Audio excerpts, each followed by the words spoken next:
I never thought I would fall in love halfway across the world, in a country full of heat, chaos, and jeepneys that sounded like they could explode at any moment. But here I am, sitting on a balcony in Manila, sipping a ridiculously sweet cup of coffee and thinking about him. His name is Marco, and if I'm being honest, he's been nothing short of a delightful whirlwind in my life, but dating a Filipino man. Oh, it comes with surprises I never expected. 5 things, in particular, have completely flipped my understanding of love. The first thing I didn't expect was how family-oriented he is. Back home in Prague, I thought I had a close family dynamic, but dating Marco made me realize I had no idea. From the first week, he invited me to his mother's house for dinner. I assumed it would be a normal family meal spaghetti, polite smiles, maybe a bit of awkward conversation. I was so wrong. When we arrived, I realized family dinner in the Philippines meant the entire extended family.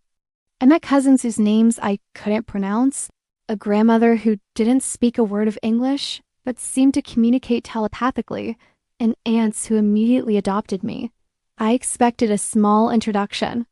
Instead, I was swept into a welcoming committee that made me feel like I'd been part of the family forever. His mom kept asking if I was cold or if I'd eaten enough. His aunt whispered to me, "Take care of my nephew. He's good, but foreigners sometimes break hearts too easily." I didn't know whether to be flattered or terrified. By the end of the night, I realized Filipino families aren't just large, they're fiercely loving, opinionated, and remarkably hospitable. Dating someone here meant becoming part of their family almost immediately. The second surprise was just how romantic and persistent Filipino men can be. Back home, men were often hesitant, but Marco? He pursued me in a way that felt both old-fashioned and heartwarming.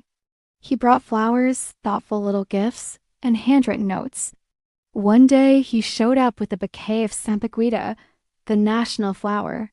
"It smells like the country," he said with a grin, "and now it smells like you too." I almost swooned on the sidewalk. It wasn't just grand gestures, it was consistency. Every single day, he found some way to remind me he cared. He'd text me when I was traveling, call just to hear my voice, and even sing little snippets of Tagalog love songs over the phone. It wasn't performative. It was deeply genuine, and it made me rethink what romantic effort could really look like. The third thing I didn't expect was the blend of humor and playfulness. Dating Marco is like living in a romantic comedy. He teases me constantly, in the sweetest way possible.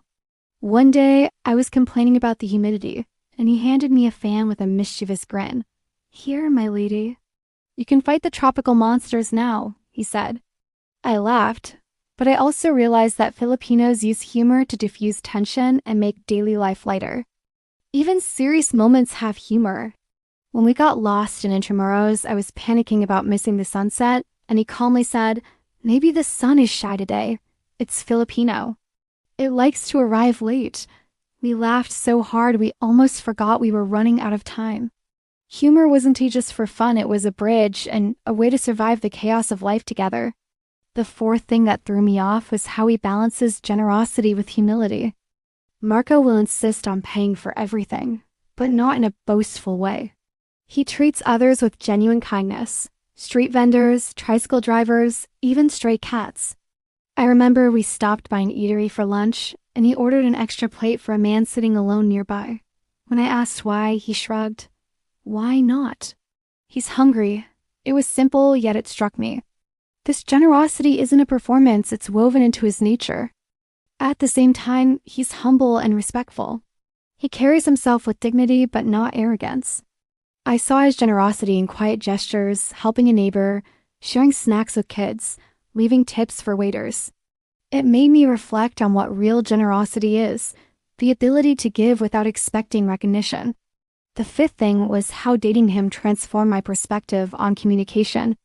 Language can be a barrier.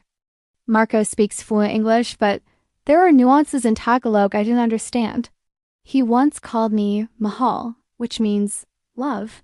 The first time he said it, I thought he was talking about my expensive taste in coffee. But these small words and gestures taught me how to listen more deeply. Filipino men often communicate through actions. If he didn't understand something I was feeling, he would take time to observe and ask. He's patient not because he has to be, but because he genuinely wants to understand. Dating became a blend of listening, observing, and just being present. Of course, there were challenges. Sometimes I misinterpreted his teasing as criticism, or his family's curiosity as overbearing. I learned that in Filipino culture, love is communal. His family, friends, and community are part of the equation. Navigating this has been challenging but so rewarding. Being with him has taught me resilience and the importance of living in the moment. He finds joy in every situation, whether it's a messy street market or a sudden rainstorm. One of the most surprising things was how he treats vulnerability. Marco is not afraid to show emotion. He openly expresses gratitude, joy, and even fear. There's no pretense of stoicism. I assumed cultural norms might make him reserved, but instead I found an openness that deepened our connection. He taught me that vulnerability is not a weakness. It's an essential ingredient of intimacy. Looking back, the biggest thing I didn't expect was how dating a Filipino man changed me. I am more patient, more empathetic, more open to joy and unexpected adventures. I learned to embrace chaos, find humor in miscommunication, and value small, everyday gestures. I didn't expect romance to feel like a mix of magic, comedy, and deep human connection, but that's exactly what it has been. Sitting here now, listening to the hum of Manila, I smile. I know that loving Marco is not always easy. Cultural differences still arise, but I also know it is extraordinary in ways I never imagined. He has challenged me, delighted me, and opened my eyes to a new perspective on love, family, and life. If someone told me a year ago I'd be here, I would have laughed. But I've learned that love often comes when you least expect it, sometimes in a chaotic, humid, magical city with a man who shows you kindness and joy in ways you never thought possible. Thank you so much for watching my story. If you've had similar experiences or just enjoyed this video, please leave a comment below. I'd love to hear from you. Don't forget to like and subscribe for more stories.